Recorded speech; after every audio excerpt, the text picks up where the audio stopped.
What's up, you guys? Welcome back to WIDEBODY Nation. Today we are talking about if you should pay cash, if you should lease, or if you should finance your next vehicle purchase. And yes, I did use dry erase marker on my little C8 2020 Corvette, little replica that they sent me back when I had my C8. I did go ahead and keep this even though I sold the C8, so if the owner is out there, sorry, but I do enjoy this. Maybe I'll give it away to a WIDEBODY Nation subscriber in the future, since you guys are such great, you guys are commenting with questions constantly. I do appreciate it. It makes making videos super easy because people ask all these questions, trying to get the best deals. Makes it really easy for me, so I appreciate that. If you have not subscribed, hit that subscribe button. It enters you to win these $250 Power Beats Pro. At 1,000 subs, we're doing the drawing. 1 in 1,000 chance to win $250 headphones. Let's go. We are going to use for this is going to be a long video, folks, and I will timestamp cash, lease, finance in the comment or in the description below, so that in case you just want the facts on that, then you can jump around or click back, do whatever you need to do. Also down there's some added value, $5 for signing up for Cash App, $10 for signing up for M1 Finance, and some free stocks down there too, if you are so inclined. We are going to use this exact Hellcat right here, because I have all the information for it, so we can compare apples to apples to apples instead of just like throwing around random fugazi numbers, because it's not a wazi, it's a woozy. We want to actually be talking about the real deals here, and that's what we are going to do. So just to familiarize you guys with this Hellcat, it is a $73,885 Hellcat with up to $9,243 off. I say up to because some of you guys have been asking, do you still get cash off when you lease a car? The answer is kind of. It is totally different than financing, and that's why we're making this video. On a dealer's website, a lot of times if they have a good website, they will have this little section where you can click finance, lease, or cash. Not all websites will have this though. This is a good website, but you got to take this with a grain of salt because it doesn't have your actual information. So finance, it says $925 a month. Lease, it says $737 a month. And then cash, it tells you $67,505, so $67.5 grand. Now that you guys are tracking that we are using this car for all three portions, I'm going to jump over to this Word document. This Word document has all the information on it, and it's a little dry, but we need it to go ahead and actually see what the pros and cons are so we can compare these options. So let's go over it again. Hellcat MSRP, sticker price, if you will, $73,885, right? For the cash guys out there, the dealership would have given you this car cash $67,500 because that's $7,070 off. But then they add back their documentation fee, and then you guys need to pay your tax tag and title for your state. I can't do 50 separate videos and then some for every single person's tax situation, so I'm going to leave taxes out of it. So please, if you have questions, put them in the comments below, but I can't incorporate the taxes for everybody. So we're going to leave them out. The good things about paying cash: there's no interest cost, and that's kind of the most obvious one for most people. You're not paying any bank, any interest. It's not monthly, it's not upfront, it's not at the end. It is straight up, here is a fat stack of cash, give me that car, and it's now my car. On that same banking note, you don't need to have great credit to go ahead and buy a car for cash, whether it's a $5 grand car or a $500 grand car or anything in between. They don't care about your credit because you're just giving them money and they're giving you the product, right? So that can be a good thing, especially if you don't either want your credit pulled or if you just don't have good credit. This is a good way to just put that aside. Quick to sell. If you pay cash for a car, it will be fast to sell it because you will have the pink slip, you will have the title, whatever you want to call it, the deed, the title, you will have it because you're the owner of the car. So if you get tired of the car or you need to sell it in a pinch, in theory, you could just say, hey, Facebook Marketplace, boom, title in hand, ready to sell fast. You can have someone pay you on the spot, sign the title over, you get the money, good to go. There's no banks involved other than, you know, like depositing the money or whatever, or maybe it's you put it under your mattress, whatever, but it's quicker. There's no middleman banks and no middleman dealerships, right? Lastly, for cash, no monthly payment. Some people hate having monthly payments for things, especially cars. Or some people just don't like going to bed at night in, you know, thinking like, oh, I'm in debt, I have this, whatever. If it's for your sanity and you don't want to be in debt, if you don't want to have a monthly payment, then paying cash is probably the way to go, because then you will have peace of mind, right? But that if you pay cash, it opens you up to the bad aspects of it, which is it ties up a ton of money. So especially if you're going to pay for a car that's this expensive, it's going to tie up a bunch of money that you could be doing other things with, multiple other things, or maybe just one other thing. You could be putting a down payment on a house. You could be paying rent. You could be improving house. You could be going on a trip. You could be investing. And the investment one is where I want to show you guys the potential. And the reason I would say a lot of people shouldn't just straight up pay cash for a car necessarily. Let's say that you went ahead and you did a 10% down payment on this car, so you only put about six grand down. The rest of that cash that you were gonna spend, you put in the market. Like say you have someone that can invest the money for you, or you can do it yourself. Either way. You put 60 grand in the market at a rate of return of 10% for the life of the loan, 6 years, investing no additional money, expecting inflation between 2 and 3%, we'll say 3%. You would have, after that, at the end of the loan, if you did a 6-year loan, it would be 106 grand sitting there for you to do something with. Now, that doesn't have taxes taken into account, doesn't have some other things taken into account, but just something to consider.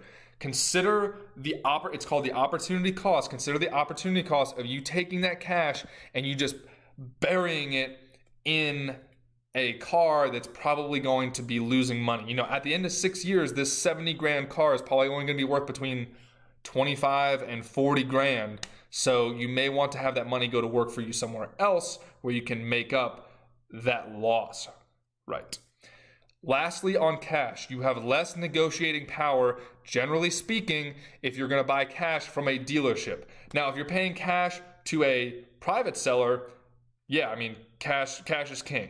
At a dealership, though, they make money off of you financing or leasing the car. There's little fees in there. There's the interest, obviously, and so all those things add up, and that's how the dealer really gets you. They usually don't host, and I mean, unless you're buying a C8, like when I bought my C8, I obviously bought it over at MSRP by a little bit, but then I sold it for way more, and that's all profit, right? On normal cars, though, dealers they nickel and dime their way to profitability, right? They get a little finance contract here, they sell a warranty there, and then the salesman makes a little money here. So they nickel and dime their way usually to profitability. So if you walk in, you say, hey, I'm paying cash for this. They're kind of like, oh, okay, like, cool. He's going to buy the car, but we're not going to make as much money necessarily. We can go into that in another video a little bit more. Let's go ahead and jump down into the lease now. So this is the lease deal. This is the actual lease deal that my friend just got on the car we're actually talking about. It's a 15,000 mile a year lease. 3-year lease, so I'll put a comma there. 3-year lease. He's going to pay $750 a month, and he put about 2 grand down at signing. It's security deposit, little taxes, fees, registration, little knickknacks here and there, right? So that is a steal of a deal. That's a tier 1 lease. He was a returning lessee to Chrysler, Dodge, Jeep, Ram, turning in his 2017 Destroyer Gray Challenger 3A TA 392. Let's jump into why this is such a good thing for him to do, and maybe for you. Good things. Low-ish monthly payment, and you guys will see, compared to a finance payment, the monthly payment for a tier 1 lease, even compared to a tier 1 or a top tier finance payment, it's going to be lower for a lease if you do your deal right. Low maintenance. Maintenance costs on a lease car are going to be 0 to a little bit. They're not going to be crazy. It's not going to be thousands of dollars out of nowhere. Like, boom, because you're under warranty. Low maintenance because you're under warranty, and then it's just basic oil changes, windshield wipers, air filters, maybe brakes if you drive a little bit like you got to poop maybe all the time. That's what you tell officers. You say, why are you speeding? He said, or you tell him, I got to poop. Anyway, new car every 2 to 4 years. Now, if you're kind of ADD, you're kind of like the next best thing, you're kind of ahead of the curve, you want to have that nice car, you want to have a 2 to 3 year old car at max, then leasing might be for you. Because then instead of having to do these big deals all the time, pay a bunch of cash and then sell it, you're on the clock. You're like, 36 months is up, time for a new car. All right, you roll up to the Dodge dealership and you say, hey, here are the keys for that car. I want that one over there, 3-year lease. I need the same amount of miles. Let's do this thing. Some people like that, some people don't. Low to no down payment or security deposit. This one it depends, right? For my buddy, $1,999 for everything. That was his initial outlay of cash. That's not a lot compared to the 70 grand car, right? And then his monthly payments aren't that high. So it's a consideration. I would not, you're not having to make a 20, 30K down payment or anything like that, like on a house or financing a car. So that's a consideration. I'm going to go ahead and take out my Secret Service setup right here. Just a quick reminder, if you guys haven't smashed that subscribe button, you've already made it like 15 minutes into this video. So go ahead and smash that, and maybe you will win these $250 headphones. I'll, send them out to you. Bad parts of leasing. You need good or great credit. And I personally have never seen what I would call a good lease deal for someone who had less than good credit. I'm sure they're out there, but it's going to be hard to come by a deal that I would consider a good deal if you don't have good credit, because the banks they're gonna get you if you don't have good credit and you're trying to lease. Similar to how if you're trying to finance.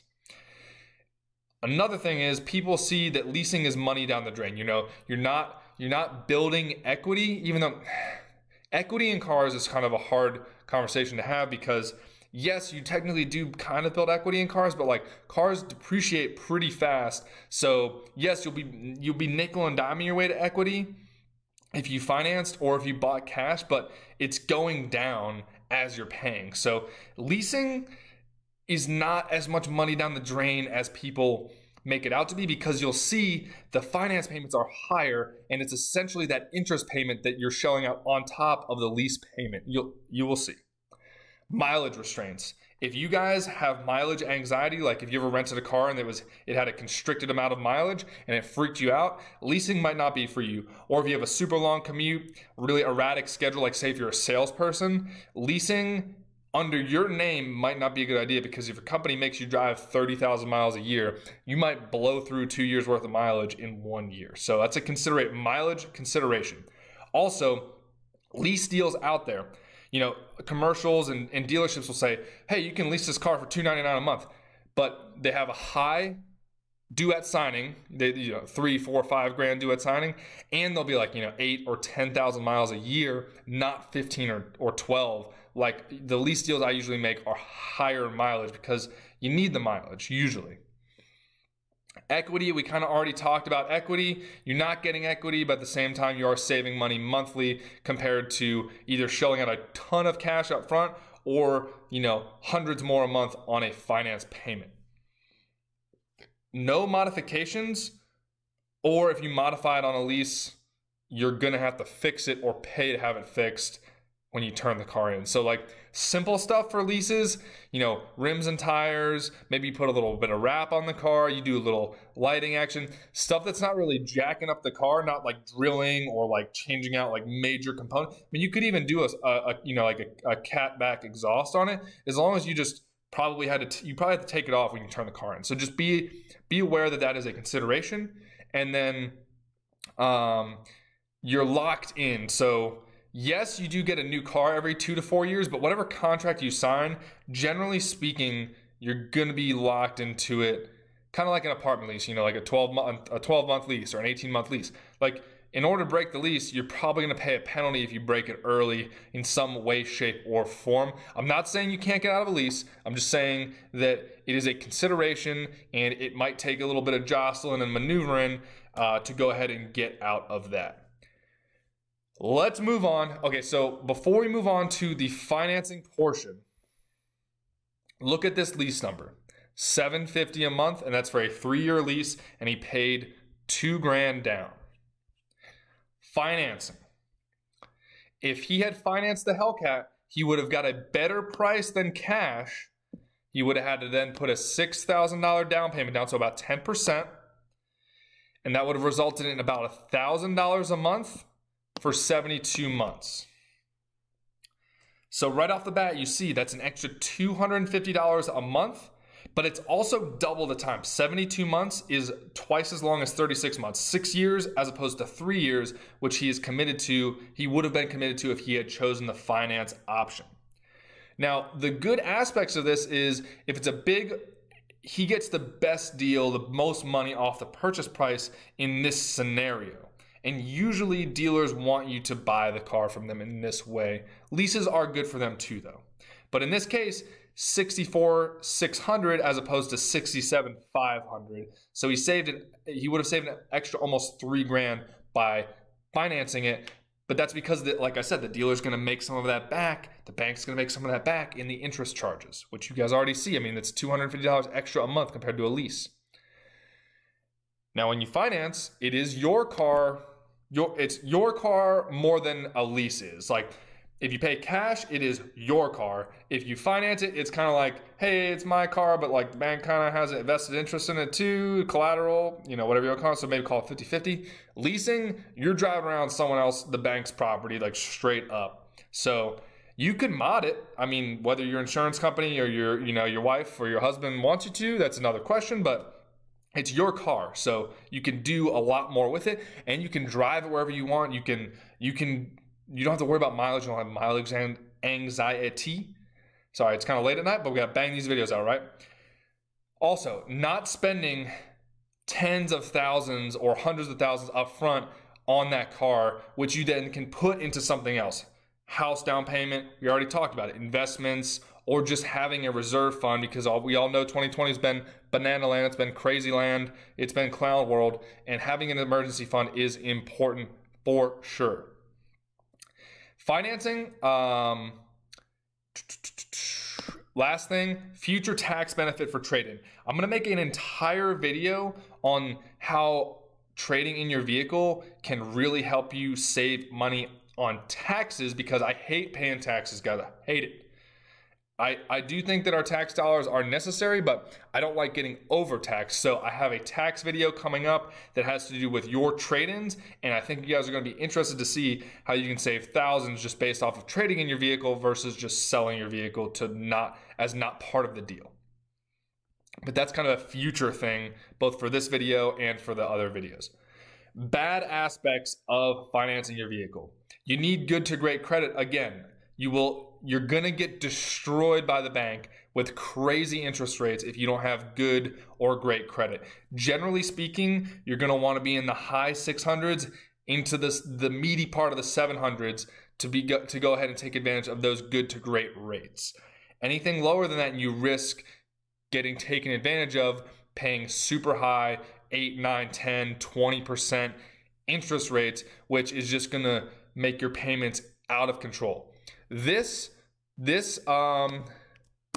deal is for a 4% interest rate, which is not amazing, but it's decent. A 4% interest rate for 72 months, that's about the market rate right now. Obviously not really incentive factored in there, but yes. Interest costs, obviously you're paying interest every month. So, you know, if your car payment is $1,000 every month a slice of that is going towards the principal of the car, gaining you equity, and then the other part of it is going just straight to the bank because they loaned you the money. It's your interest. At the upfront part of the loan, more of your monthly payment goes towards interest than later in the loan. So upfront, let's say $400 out of your $1,000 will go straight to the bank as an interest expense, and then only 600 will go to your equity. Whereas way down the road, it'll be 90 to 95% right near the end of the loan will be going towards your principal and only a little bit for interest because the outstanding balance will be way lower. I know that's very particular and that's kind of in the weeds. So let's kind of come back out and keep going. Loan to value ratio, it says ration. I'm gonna go ahead and get rid of that N. Common phrase is being underwater. So if you are underwater on your payments, that means that your car is worth less than what you are currently paying for it. So like, for instance, we take our C8 Corvette right here. If we financed it, let's say the sticker price for this thing was 80 grand, right? 80 grand in 2020 when we bought it. If I paid 100K for it in 2020, I'm like, oh, that's because it's hot right now, right? If I try to sell this in 2022 and it's only worth 60K in 2022, but let's say I still owe 70K on it because I've only paid 30 grand of it off, that would put me 10 grand underwater. And look, I mean, hey, this is erasable, so guys, don't freak out. One of the WIDEBODY Nation in the future, I'll send this out. I'll just have to figure out what we're doing with that. But I appreciate you guys sticking with the video. But being underwater is something that happens to a lot of people in the future. Now, there are ways to negotiate it. That's why I'm here. That's why I'm helping out you guys in the WIDEBODY Nation. If you're underwater right now in your car payment or in your situation, comment below and just kind of give me your situation, or you can email me at 2740solutions@gmail.com. I'll put that in the link to the video as well, and we can try to work something out for you guys. Let's keep going. It costs more per month than it does to lease usually. Now you guys can see here, $1,000 a month and triple the down payment compared to $750 a month and a third of the down payment, right? Pretty easy to understand there. And this is for a long loan. The average car loan right now is somewhere between 60 and 72 months. It's getting pretty close to 70 months is the average. That's about 6 years. So if we made this a shorter loan, a 4 or 5 year loan, this payment would go up real quick. $1,200, $1,500 a month. And last is there's still a down payment. So generally speaking, these are the pros and cons of leasing. I will go ahead and link an article from cars.com in the comments below that basically says this in paragraph form that you guys can reference, or use the timestamps in this video to go ahead and jump back and forth.